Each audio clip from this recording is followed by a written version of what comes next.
కొట్టాడు. ఇప్పుడు ఈ అమెరికా పెద్దరాయుడికి పంచ తడిచిపోతుంది. రష్యా ఉక్రెయిన్ వార్లో ట్రంప్ జోకర్గా మారుతున్నాడు. ప్రపంచ దేశాల ముందు ట్రంప్ గాలి తీసేశాడు పుతిన్. ఉక్రెయిన్పై యుద్ధం ఆపేందుకు పుతిన్ ఒప్పుకోలేదు. ఉక్రెయిన్లోని డొనెట్స్క్ ప్రాంతాన్ని అప్పగిస్తేనే యుద్ధం ఆపడం గురించి ఆలోచిస్తానంటున్నాడు పుతిన్. పుతిన్తో భేటీ అనంతరం జెలెన్స్కీకి ట్రంప్ ఫోన్ చేశాడు. పుతిన్ డిమాండ్లను జెలెన్స్కీతో పాటు యూరోపియన్ నేతలకు ట్రంప్ వివరించాడు. అయితే పుతిన్ డిమాండ్ను జెలెన్స్కీ తిరస్కరించాడు. రేపు జెలెన్స్కీతో సైతం ట్రంప్ భేటీ కాబోతున్నాడు సోమవారం రోజు. ట్రంప్ మాట ఇరు దేశాల నేతలు వినట్లేదు. కాల్పుల విరమణ కుదిరే పని కాదు అంటూ అర్థమవుతోంది. శాంతి ఒప్పందమే ఉత్తమం అంటూ ట్రంప్ ఇప్పుడు శాంతి సూక్తులు వల్లెవేస్తున్నాడు. ఇంకా ఏమీ చేయలేక, ఇంతకు మించి ఎవరికి ఏం చెప్పాలో తెలియక, యుద్ధం ఆపు అంటేనేమో రష్యా వినడం లేదు, మరి రష్యా అడిగింది ఇచ్చేద్దామా అంటేనేమో జెలెన్స్కీ వినడం లేదు. రష్యా పెట్టినటువంటి కండిషన్స్ని ఇప్పటికే జెలెన్స్కీకి ట్రంప్ ఫోన్లో చెప్పినట్లుగా తెలుస్తోంది. అయితే జెలెన్స్కీ ససే మీరా నో అన్నాడు. ఇప్పుడు ట్రంప్ ఏం చేయబోతున్నాడు? ఈ యుద్ధాన్ని ఆపి ప్రపంచ దేశాల ముందు తాను ఒక గొప్ప శాంతి దూతగా చూపించుకొని నోబెల్ శాంతి బహుమతిని తెచ్చుకోవాలనే ట్రంప్ ప్రయత్నానికి గండి పడ్డట్లుగా తెలుస్తోంది. ఇప్పటికే భారత్ పాకిస్తాన్ యుద్ధాన్ని నేనే ఆపానంటున్నాడు. ఇరాన్ ఇజ్రాయెల్ యుద్ధాన్ని నేనే ఆపానంటున్నాడు. రేపు రష్యా ఉక్రెయిన్ యుద్ధాన్ని నేనే ఆపాను, ప్రపంచ శాంతి దూతను నేను, ప్రపంచంలో శాంతి నెలకొల్పడానికి నేను ఊడిపడ్డాను పైనుంచి అని చెప్పుకునేటువంటి ట్రంప్ మరి రేపు శాంతి బహుమతి ఈ యుద్ధాన్ని ఆపడం ద్వారా తీసుకోవాలని విపరీతంగా ప్రయత్నిస్తున్నాడు. ఇప్పుడు ఆ ప్రయత్నానికి గండి పడిందా? చివరికి ప్రపంచ దేశాల ముందు ట్రంప్ ఒక జోకర్లా మిగిలిపోయే పరిస్థితి దాపురించిందా? ఈ అమెరికా పెదరాయుడికి పంచ తడిచిపోతుందా అంటే అవుననే సమాధానం వినిపిస్తోంది. జరుగుతున్నటువంటి పరిణామాలు అలాగే ఉన్నాయి. ఒక్కసారి జరుగుతున్నటువంటి పరిణామాలను మనం అనలైజ్ చేద్దాం. మొన్న జరిగినటువంటి ఈ మీటింగ్కి సంబంధించి, అలాగే అంతకు ముందు ఇప్పుడు తర్వాత జరగబోయేటువంటి పరిణామాల గురించి వన్ బై వన్ మనం ఒకసారి ఆలోచిద్దాం. మీటింగ్ జరిగినటువంటి తీరు ఒకసారి చూస్తే, పుతిన్ వచ్చిన తర్వాత కామన్ గ్రౌండ్లో కలిసిన తర్వాత అక్కడ పుతిన్ ట్రంప్ స్టేజ్ మీదకి వెళ్ళేటప్పుడు B-2 బాంబర్లు పెద్ద పెద్ద వాళ్ళ యుద్ధ విమానాలు ఆకాశంలో వెళ్ళాయి. అలాగే కారులో వెళ్ళేటప్పుడు బీస్ట్లో ఎక్కించుకున్నాడు పుతిన్ని. చాలా ఎప్పుడో ఆప్తమిత్రుడిలాగా వెళ్ళి ఆప్యాయంగా పలకరించాడు, షేక్ హ్యాండ్ ఇచ్చాడు. బీస్ట్ తన కారులో ఎక్కించుకున్నాడు. ప్రపంచంలోనే మోస్ట్ సెక్యూర్డ్ కార్ ఎక్కించుకొని ఒక 10 నిమిషాలు ప్రయాణం చేశారు. ఆ వెళ్ళేటప్పుడు కూడా దారి పక్కన అంతా దారి ఇరుపొడవుల వాళ్ళ సైనిక విమానాలు, యుద్ధ విమానాలను దారి పొడవునా చూపించాడు. అంటే పుతిన్కి చూపించాలనుకున్నాడు, దిస్ ఈజ్ మై రేంజ్, చూసావా అని చెప్పి. కానీ చివరికి జరిగిందేంటి? మీటింగ్ అయిపోయేసరికి పుతిన్ మొదట్లో వచ్చినప్పుడు ఎలా ఉన్నాడో లాస్ట్కి కూడా అలాగే నవ్వుతూ సరదాగా వెళ్ళిపోయాడు. వెళ్తూ లాస్ట్లో ఒక జర్క్ ఇచ్చాడు, నెక్స్ట్ మాస్కోలో కలుద్దామని చెప్పేసి వెళ్ళిపోయాడు. సరే, మీటింగ్లో ఏమన్నా ఫలితం ఉందా అంటే ఏం లేదు, ఇదిగో నా రూల్స్ ఇవి, వీటికి ఒప్పుకుంటే మాట్లాడు, లేదంటే లేదని చెప్పి తేల్చి చెప్పేశాడు అటో ఇటో. ఇప్పుడు ట్రంప్ పరిస్థితి ఏంటి? పెద్ద ఏదో నా బలం ఇది, నా బలగం ఇది అని చూపించుకోవాలని బిల్డప్ ఇచ్చి చివరికి రష్యా పెట్టినటువంటి రూల్స్ని తాను అర్థం చేసుకోలేక, అక్కడ ఒప్పించలేక నానా అవస్థలు పడుతున్నాడు. ఇప్పుడు మీటింగ్ అయిపోయిన తర్వాత పుతిన్ ఎలాగో నార్మల్గానే వెళ్ళిపోయాడు నవ్వుకుంటూ సరదాగా.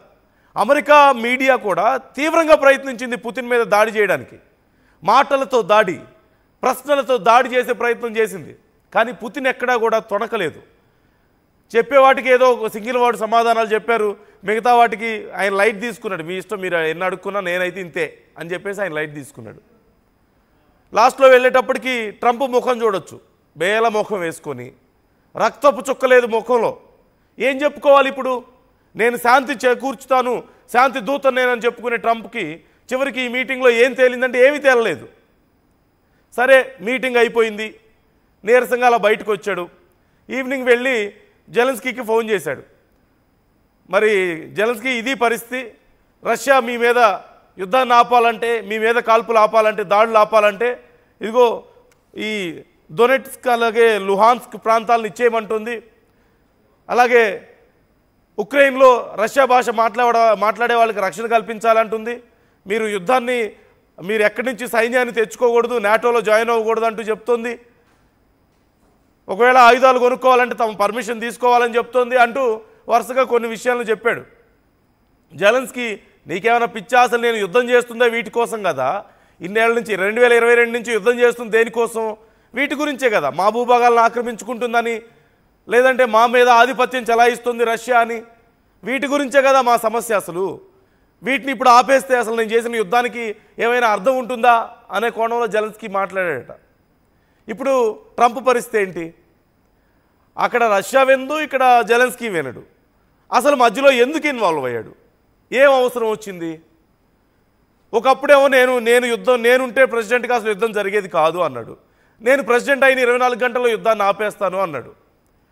తర్వాత నేను జస్ట్ జోక్ చేశానని చెప్పి లైట్ తీసుకున్నాడు.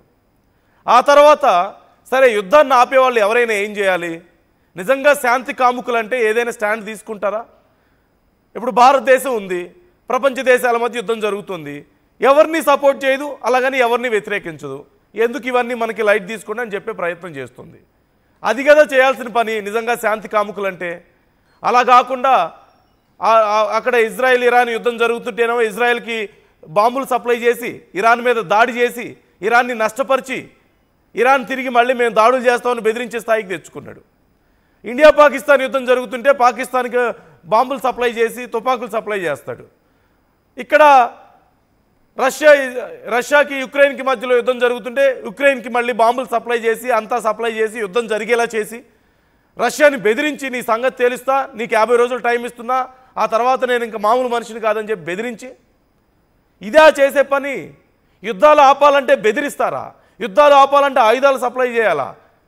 యుద్ధాలు ఆపాలంటే ఇంకా పెద్ద యుద్ధం చేసుకునేలా వాళ్ళని పురుగొల్పుతారా, ఉసిగొల్పుతారా?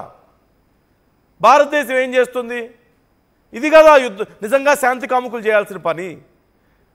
వాళ్ళ మధ్యలో అనవసరమైనటువంటి గొడవలు పెట్టి, వాళ్ళ మధ్యలో అనవసరమైనటువంటి వివాదాలు రేకెత్తడానికి నువ్వు కూడా కారణమయ్యి, నువ్వే ఆయుధాలు సప్లై చేసి, నువ్వు కూడా యుద్ధంలో ఏలుపెట్టి నానా కంపు చేసి, చివరికి నేను శాంతి దూతనని చెప్పుకొని నాకు శాంతి బహుమతి కావాలని చెప్పి అంటారా? నోబెల్ శాంతి బహుమతి కావాలంటారా? ఇప్పుడేం సమాధానం చెప్తారు?